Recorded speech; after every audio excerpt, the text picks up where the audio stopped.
What do you think of today's product? I know you don't really watch it, but just in general, from what you've seen. I think it's, well, it's me. I don't understand that. I don't understand the world today. I really don't. Because to me, now this is just me, and I don't mean to insult anybody. To me, there is no common sense in anything anymore. You know, you think what I did on this interview, if I would have done this in 1960 and pass it around, wrestling would have been dead. Really. They didn't take it, some took it as entertainment, but the majority were there because they wanted to see a contest. And you might have had just 50% believing in it. And then you had 25% skeptics. Then you had 25% that just went there because there's nowhere to go, and they just, it's a good show. That's what they would say. A good show. You know, today, none of that matters. You know, and I see stuff that,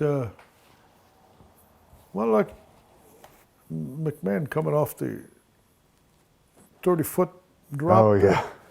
I mean, that is unbelievable. Yeah. You know, that is unbelievable. But they do stuff that's not that extreme, and they're running around. That's the part that doesn't make any sense.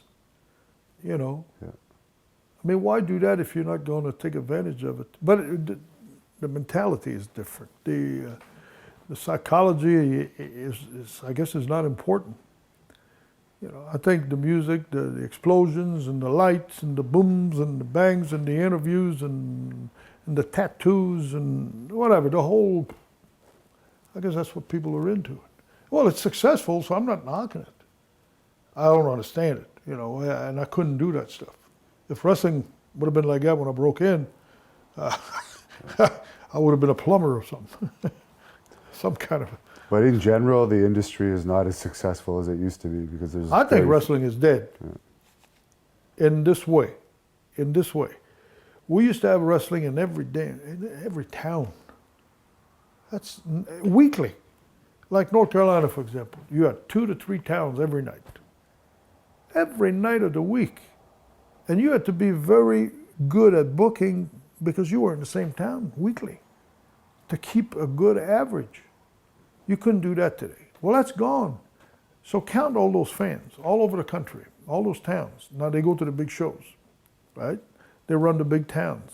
Yeah, they have big shows, big crowds. I give you that. You got the pay-per-views draw, big audience, you know.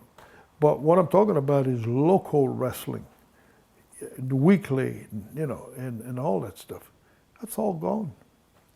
And that's why today when sometimes I go do sign autographs, some of these shows, it's hard for the guys to learn.